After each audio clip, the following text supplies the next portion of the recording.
You are watching Gyandeep channel, brightening your path to success.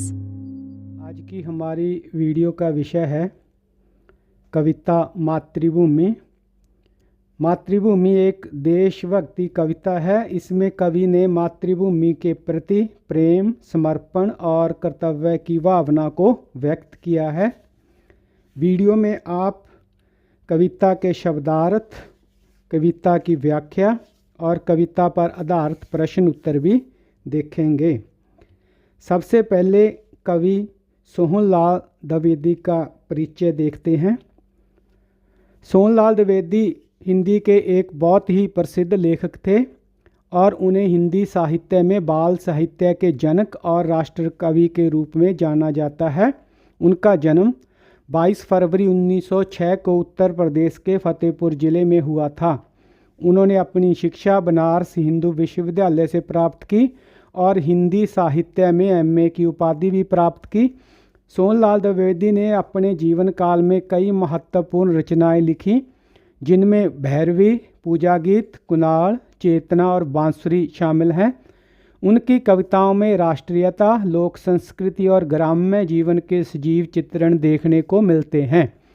देशभक्ति उनका सबसे प्रिय विषय था। सोहनलाल द्विवेदी को उनके योगदान के लिए भारत सरकार द्वारा पद्मश्री पुरस्कार से सम्मानित किया गया था। उनका देहांत 1 मार्च 1988 को कानपुर में हुआ। सोहनलाल द्विवेदी की रचनाएं आज भी हिंदी साहित्य जगत में बहुत लोकप्रिय हैं और उनकी कविताएं बच्चे और युवाओं को प्रेरित करती हैं। कविता मातृभूमि, इसमें आए कुछ कठिन शब्द और उनके अर्थ इस प्रकार हैं। हिमालय उत्तर भारत की एक विशाल पर्वत श्रृंखला। सिंधु एक नदी जिसे इंडस भी कहा जाता है। त्रिवेणी वह स्थान जहाँ 3 नदियों का संगम होता है, मिलती हैं। छठा सुंदर दृश्य। पुण्यभूमि पवित्र भूमि। स्वर्ण भूमि सुनहरी भूमि। अमराइयाँ आम के पेड़ों का समूह। मलय पवन दक्षिण से बहने वाली सुगंधित पवन जो मलय पर्वत से आती है। बंशी व बांसुरी। गीता श्रीमद् भगवत गीता श्री कृष्ण जी द्वारा दिया गया उपदेश जो उन्होंने कुरुक्षेत्र में अर्जुन को दिया था। गौतम भगवान बुद्ध। सुयश अच्छा यश और दया होती है करुणा। कविता मातृभूमि, इसकी व्याख्या देखते हैं। मातृभूमि कविता में कवि लिखते हैं, ऊंचा खड़ा हिमालय आकाश चूमता है, नीचे चरण तले झुक नित सिंधु झूमता है। कवि अपने देश के गौरव का वखान करते हुए कहते हैं कि भारत के उत्तर दिशा में ऊंचा और भव्य हिमालय पर्वत खड़ा है और ऐसे लगता है मानो जैसे यह आकाश को छू रहा हो। उसके नीचे सिंधु आदि नदियां रोज खुशी से झूमती हुई बहती रहती हैं और ऐसा लगता है जैसे वे पर्वत के चरणों में झुककर प्रणाम कर रही हों। गंगा जमुना त्रिवेणी नदियां लहर रही हैं, जगमग छटा निराली पग पग छहर रही है।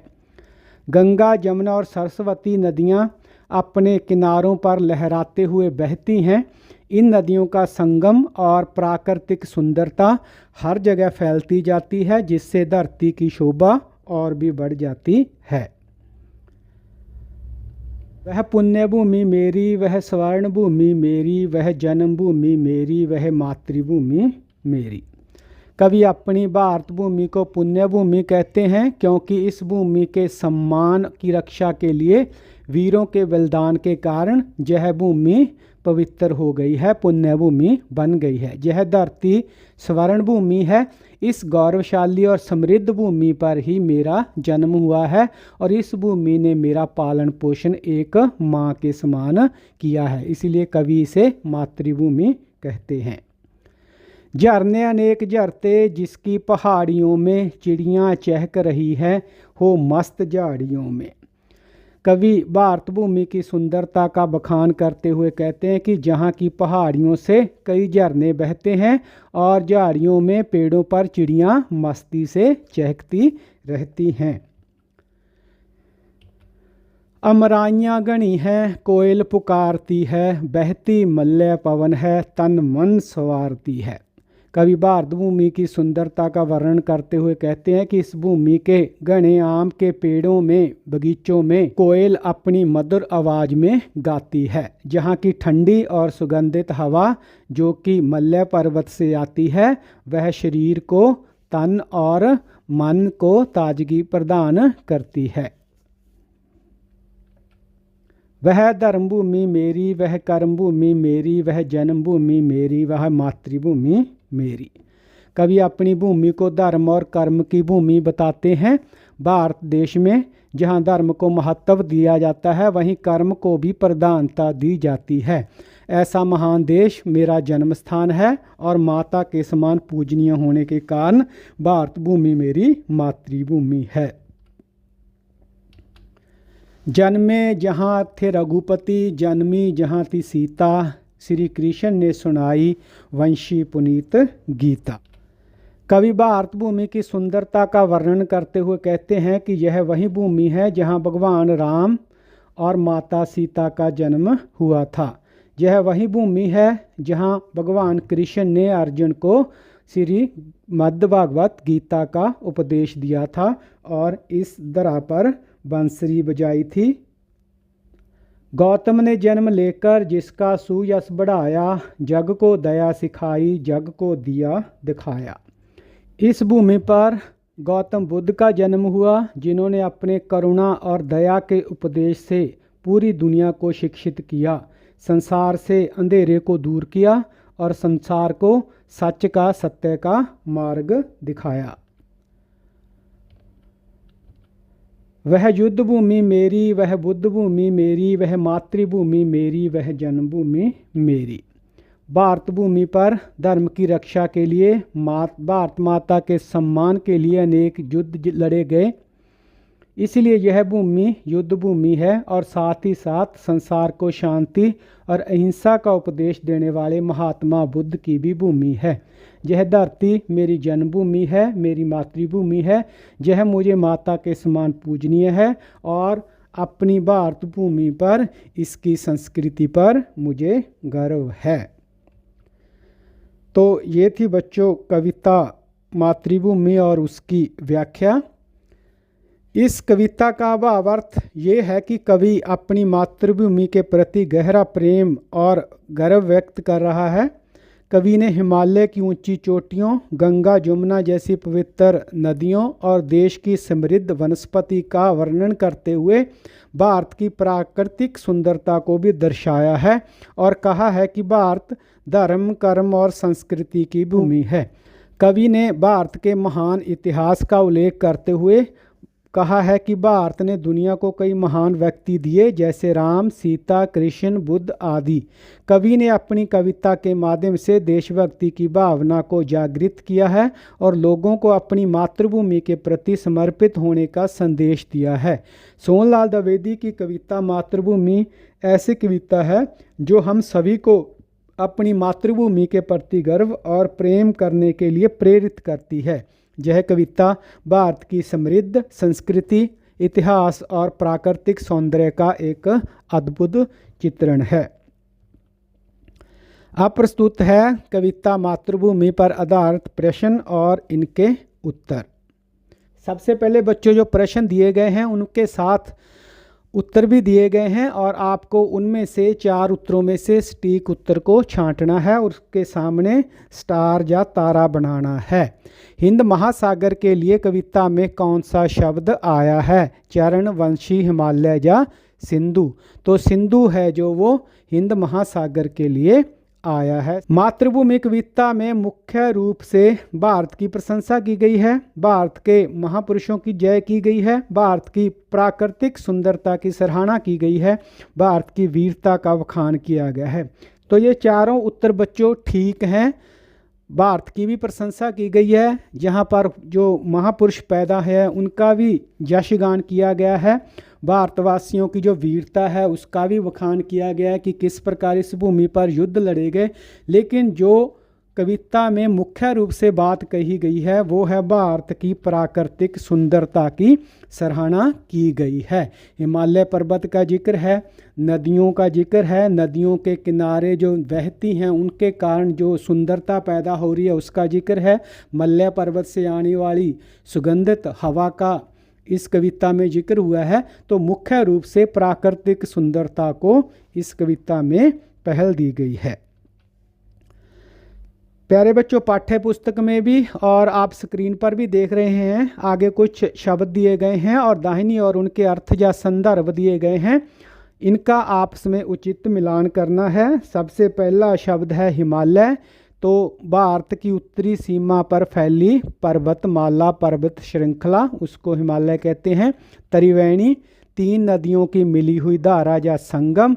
मलय पवन, तो दक्षिण भारत के मलय पर्वत से चलने वाली सुगंधित वायु, इसको मलय पवन कहा गया है।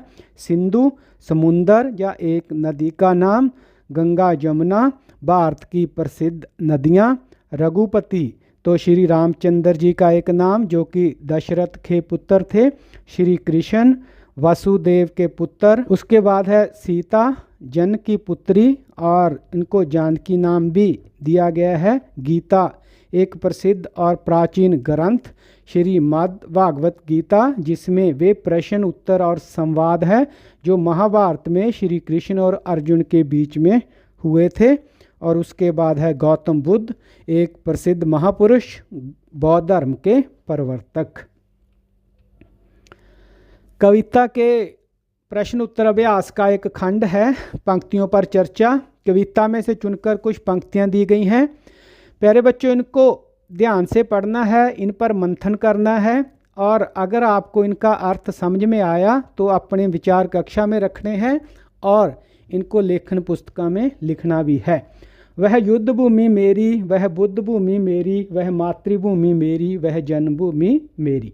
तो इन पंक्तियों का भाव है कि भारत भूमि पर धर्म की रक्षा के लिए अनेक युद्ध लड़े जा चुके हैं, इसीलिए यह भूमि युद्ध भूमि है। और साथ ही संसार को शांति और अहिंसा का उपदेश देने वाले महात्मा बुद्ध की भी यह भूमि है, उनका जन्म भी इसी भूमि पर हुआ था।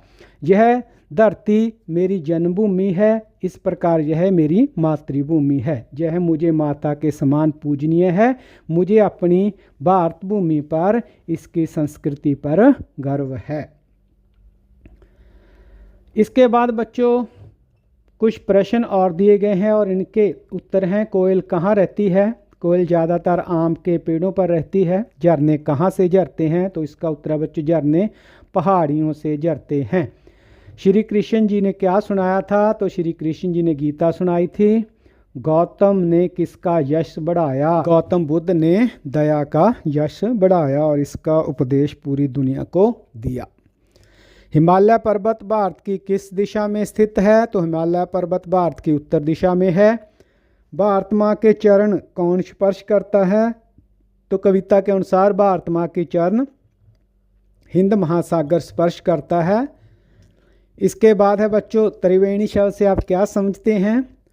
त्रिवेणी अर्थात 3 नदियों का समूह। भारत में 3 नदियों गंगा, जमुना और सरस्वती का संगम होता है। प्रयाग में होता है, इलाहाबाद में होता है, जहाँ तीनों नदियाँ एक होकर बहने लगती हैं। कोयल किस ऋतु में और कहाँ कूकती है? तो इसका उत्तर बच्चों, कोयल बसंत ऋतु में और ज़्यादातर आम के बगीचों में मधुर गीत गाती है। शीतल और सुगंधित हवाएं कहाँ से आती हैं? भारत के पश्चिम दिशा में स्थित मल्यगिरी पर्वत से चंदन की सुगंध लिए शीतल और सुगंधित हवाएं बहती हैं। प्रश्न बच्चों, कविता के आधार पर बताइए कि भारत की धरती पर किस किस महापुरुष ने जन्म लिया? तो इस कविता में मर्यादा पुरुषोत्तम राम, सीता जी, कृष्ण और महात्मा बुद्ध का जिक्र हुआ है। इसके बाद है बच्चों प्रश्न, गीता में श्री कृष्ण ने क्या संदेश दिया? तो गीता में श्री कृष्ण जी ने निस्वार्थ भाव से कर्म करने का संदेश दिया। उन्होंने कहा है कि कर्म करो, फल की चिंता मत करो। तो निस्वार्थ भाव से कर्म करने का संदेश उन्होंने दिया है। प्रश्न है बच्चों, महात्मा बुद्ध ने लोगों को क्या संदेश दिया? तो महात्मा बुद्ध ने लोगों को दया, प्रेम और परोपकार का संदेश दिया। प्रश्न, भारत को पुण्य भूमि और स्वर्ण भूमि क्यों कहा गया है? तो इसका उत्तर है बच्चों, भारत ऋषि मुनियों का देश है जिन्होंने आजीवन पवित्र जीवन का संदेश दिया। उन्होंने सत्य, अहिंसा, मानवता, भाईचारे और दया आदि का संदेश चारों ओर फैलाया, इसलिए भारत भूमि को पुण्य भूमि कहा गया है। भारत की मिट्टी उपजाऊ है, अर्थात जहाँ की मिट्टी सोना उगलती है। यही कारण है कि इसे पाठ में स्वर्ण भूमि भी कहा गया है। आगे प्रश्न, कवि ने भारत की भूमि को धर्म भूमि और कर्म भूमि नाम क्यों दिया है? तो कवि ने बताया कि भारत देश में अनेक धर्मों की स्थापना हुई। यह भूमि मनुष्य को सदैव कर्म करने की प्रेरणा देती है। कर्म करने से ही सफलता प्राप्त होती है। यह भूमि धर्म और न्याय की भी रक्षक है, इसलिए कवि ने भारत की भूमि को धर्म भूमि और कर्म भूमि नाम दिया है। प्रश्न, मातृभूमि कविता में कवि इस भूमि के प्राकृतिक सौंदर्य का वर्णन किस प्रकार करता है? कवि अपनी मातृभूमि के प्राकृतिक सौंदर्य का वर्णन करते हुए बताता है कि इस भूमि पर हिमालय पर्वत सिर ऊंचा करके खड़ा है, वह आकाश को चूमता हुआ प्रतीत होता है। इसी पर्वत के चरणों को हिंद महासागर चूमता है। इसी भूमि पर गंगा, जमुना जैसी पवित्र नदियां बहती हैं। उनकी छटा अनोखी है, जहाँ पहाड़ियों से अनेक झरने झरते हैं, जहाँ चिड़ियाएँ चहकती हैं और जहाँ अमराइयों में आम के बगीचों में कोयल कूकती है।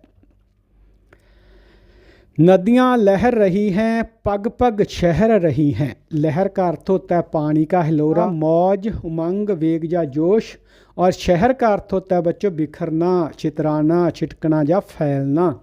कविता पढ़कर पता लगाना है कि कहाँ कहाँ छटा शहर रही है। कवि ने लिखा है कि पग पग पर छटा शहर रही है। इसके बाद किसका पानी लहर रहा है? तो गंगा जमुना का पानी लहर रहा है। उसके बाद एक प्रश्न और है मिलान करने का। स्तंभ 1 और स्तंभ 2 में पंक्तियां दी गई हैं। मिलते जुलते भाव वाली पंक्तियों को रेखा खींचकर मिलान करना है। स्तंभ 1 की पहली पंक्ति, वह जन्मभूमि मेरी, वह मातृभूमि मेरी। तो इसका अर्थ होता है मैंने उस भूमि पर जन्म लिया है, वह मेरी माँ के समान है। चिड़िया चहक रही है हो मस्त झाड़ियों में। तो इसका अर्थ होता है वहाँ की जलवायु इतनी सुखदाई है कि पक्षी पेड़ पौधों के बीच प्रसन्नता के गीत गा रहे हैं। और अमराइयाँ गणी हैं, कोयल पुकारती है। यहाँ आम के घने उद्यान हैं, बगीचे हैं जिनमें कोयल आदि पक्षी चहचहा रहे हैं। शब्दों के रूप अगला खंड है। नीचे कुछ पंक्तियां दी गई हैं बच्चों, जैसे जगमग छटा निराली, पग पग शहर रही है। इस पंक्ति में पग शब्द 2 बार आया है, जिसका अर्थ है हर पग पर, हर कदम पर। कुछ और शब्द भी इसी प्रकार के दिए गए हैं, उनके हमने अर्थ लिखने हैं। जैसे घर घर, इसका अर्थ है प्रत्येक घर में। बाल बाल पाव हर बाल। और सांस सांस हर एक सांस, हर सांस। देश देश प्रत्येक देश, हर देश। पर्वत पर्वत हर पर्वत। वह युद्ध भूमि मेरी, वह बुद्ध भूमि मेरी। कविता में भूमि शब्द में अलग अलग शब्द जोड़कर नए नए शब्द बनाए गए हैं। आप भी कुछ शब्द बनाइए और उनके अर्थ पता कीजिए। जैसे तप, देव, भारत, जन्म, कर्म, कर्तव्य, मरु, मलय, मल और यज्ञ, रंग, रण और सिद्ध आदि शब्द हैं। इनके साथ जो है भूमि जोड़कर हमने नए शब्द बनाने हैं। तो तप भूमि, तपस्या की भूमि। देवभूमि, देवताओं की भूमि। भारत भूमि, भारत देश की भूमि। जन्मभूमि, जन्म की भूमि, जहाँ जन्म हुआ हो। कर्मभूमि, कार्य करने की भूमि, कार्य की भूमि। मरुभूमि, मरुस्थल की भूमि। मल्यभूमि, मल्य पर्वत की भूमि। और रंगभूमि, रंगमंच की भूमि। रणभूमि, युद्ध की भूमि। और सिद्ध भूमि, सिद्धियों की भूमि। थोड़ा भिन्न थोड़ा समान अगला खंड है इस पाठ का। कुछ पंक्तियां दी गई हैं। जग को दया सिखाई, जग को दिया दिखाया। दया और दिया इसमें केवल एक मात्रा का अंतर है, लेकिन एक मात्रा के कारण बच्चों शब्द का अर्थ पूरी तरह से बदल गया है। आप भी अपने समूह में मिलकर ऐसे शब्दों की सूची बनाइए जिनमें केवल एक मात्रा का अंतर हो, जैसे घड़ा घड़ी, लेकिन उनके अर्थ हैं जो वो अलग अलग निकलते हों। तो इस प्रकार के बहुत से शब्द समूह बच्चों आपको मिल जाएंगे। आपके स्क्रीन पर हम कुछ आपको उदाहरण स्वरूप दे रहे हैं, लेकिन आपने नए शब्द इनके अलावा और बनाकर देखने हैं। जैसे हर, हार और हरा, एक मात्रा का अंतर है लेकिन अंतर बहुत है तीनों में। पाला, पीला, दिल, दाल, कमर, कमरा, कमल, कमाल, कमला। इसी प्रकार लाल, लीला, नल, नली, नीला, खरा, खीर, खीरा, पतला, पतीला, तन, तना, तबला, तबेला, पान, पानी, पीना, पलक, पालक, बेर, बैर, बीर, नर, नार, नीर। तो इस प्रकार के शब्द आप भी कोशिश करेंगे तो बहुत सारे शब्द जोड़ आपको मिलेंगे, तो उनको आपने लेखन पुस्तिका में लिखना है।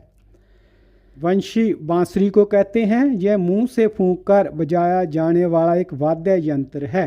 आपकी पाठ्य पुस्तक में वाद्य यंत्रों के कुछ चित्र भी दिए गए हैं और इनके नाम शब्द जाल में दिए गए हैं। तो शब्द जाल से नाम को खोजना है और चित्र के नीचे उसका नाम लिखना है।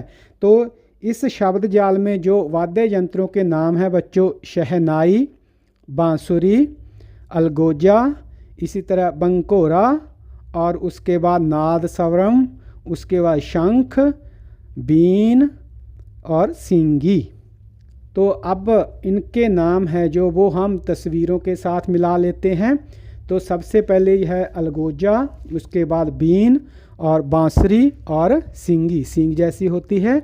उसके बाद बच्चों शहनाई, नाद स्वरम, उसके बाद बंकोरा और शंख। इसके बाद सेगमेंट है आज की पहेली। तो बच्चों कुछ अक्षर दिए गए हैं और उनसे हमने उनको जोड़कर या उनमें मात्रा का प्रयोग करके कुछ शब्द बनाने हैं। स्क्रीन पर हम आपको कुछ शब्द बनाकर दिखा रहे हैं। इनके अलावा भी कोशिश करने पर नए शब्द भी इन अक्षरों से आप बना सकते हैं। जैसे पहले जो अक्षर है उनसे बन रहा है महासागर, ये किताब में उदाहरण स्वरूप दिया गया है। इसके बाद जो अक्षर दिए गए हैं उनसे बन सकता है हिमालय, उसके बाद गंगा और गगन बना सकते हैं। इसके बाद जो 3 अक्षर हैं उनसे हम भारत, भीतर और भर्ती जैसे शब्द बना सकते हैं। उसके बाद लय, कै, य से हम कोयल, कोयला, लायक शब्द बना सकते हैं। और वह, न, पै से हम पवन और पावन जैसे शब्द बना सकते हैं।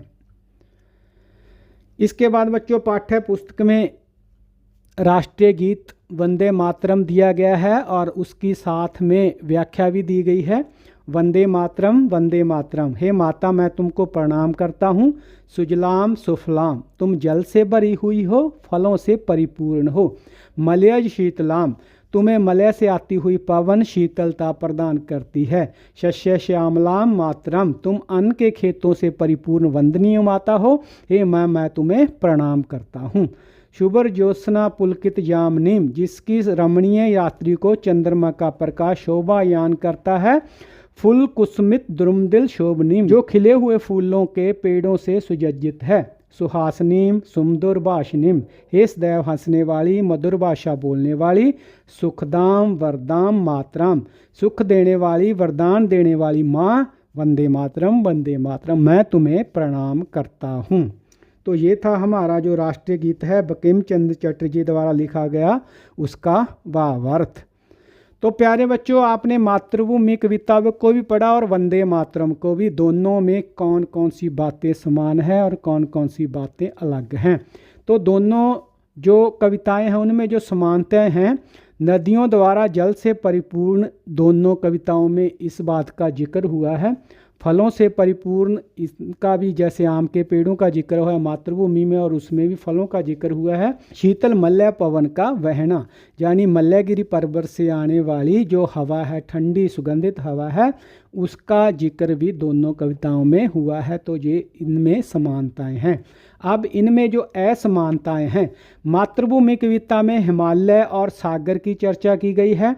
धरती को मातृभूमि, जन्मभूमि, स्वर्णभूमि, पुण्यभूमि, धर्मभूमि, कर्मभूमि, युद्धभूमि और बुद्धभूमि नामों से पुकारा गया है और बुद्ध, राम, सीता और कृष्ण आदि महापुरुषों का वर्णन इस कविता में हुआ है।